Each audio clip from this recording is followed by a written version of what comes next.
Welcome back to Talk Show Night. We are here, and we're ready to introduce our guest today, iconic Canadian film director, Bruce LaBruce. Now, this is a man who, from 85 to 1991, helped publish JD's, a seminal punk zine that basically defined and helped create the queercore scene of that era that has continued to exist today. And in 1991, he produced his first full-length feature film, No Skin Off My Ass. And since then, he's been making explicit, awesome, thought-provoking cinema, written a book, continued to basically be an icon of punk rock culture, film culture, gay culture, all cultures that are good. Ladies and gentlemen, Bruce LaBruce. Hey. Hey guys. How's it going? How you doing? Welcome to our home. Thanks for coming in. Multi-culty. Right? How about that all intro? Cultures. Huh? Yeah. Exactly. All cultures. All cultures. Black culture. Yeah. Oh, especially black culture. That's Feminist culture. Primarily, we wanted to discuss your influence on modern Canadian Filipino culture. cuisine. Yeah.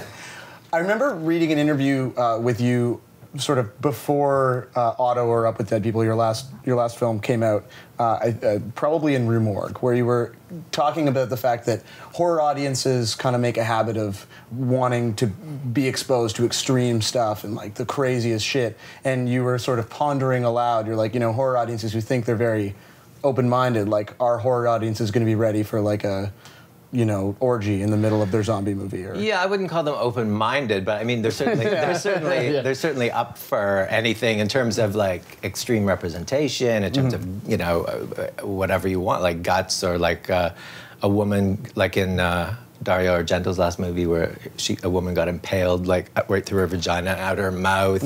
Nothing shocks them in those terms, but then in a way, it's kind of surprising how easily you can shock them with something. Like with gay content, or so I had in Otto, I had a brief scene where one guy fucks another guy in a hole in his stomach, and why not? I mean, if you can see a woman get impaled through her vagina and through her mouth, why can't one guy put his penis in another guy's stomach? But maybe if it was a woman's stomach, would it be easier to take? Yeah. I mean. Oh, the thing that always got me on this subject was when I saw David Cronenberg's Crash, and there's all these incredibly graphic scenes of James Spader sort of about to fuck or fondling the scar on Rosanna Arquette's stomach, and he's totally sexualizing it, and it's really like out there. And then when James Spader and who would it be, the other actor. When they ended up kissing, the audience is just like, no, they definitely crossed the line there. So that puts it in perspective for me. Do you feel though? I mean, sort of now that Otto has been out and screened for various audiences, do you feel like horror audiences were receptive to it?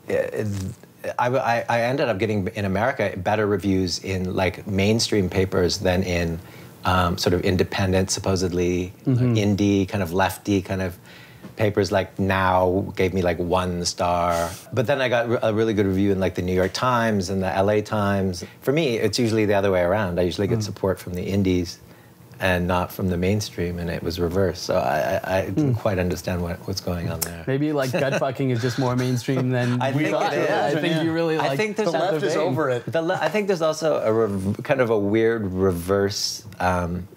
Indie sort of reviewers are totally. It's totally a kind of a politically incorrect stance to really embrace kind of corporate entertainment, like. The Dark Knight and Iron Man and all these kind of corporate products, and they're totally into it, and they think it's really cool, and they're like supporting it, and then they get really like kind of snarky and kind of critical of people who are supposedly doing independent, kind of shocking, which I don't know. It seems like a weird reverse prejudice to me. But. You should have just made The Dark Knight, I guess. Yuck.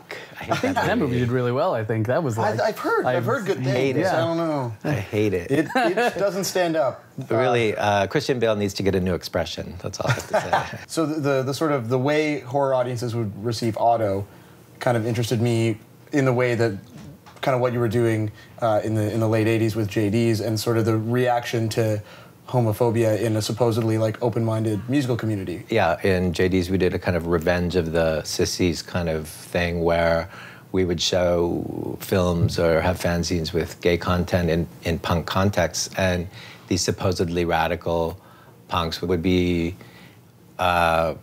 really mortified, and they'd be like, "You don't belong here," and you know they'd get violent and whatnot. That sort of motivated us to push it even further, and that's really why I started making homosexually explicit work, was to really push it and to say, if you're so radical, then you should be able to accept this kind of like sexually alternative stuff as well. With Otto, I decided to.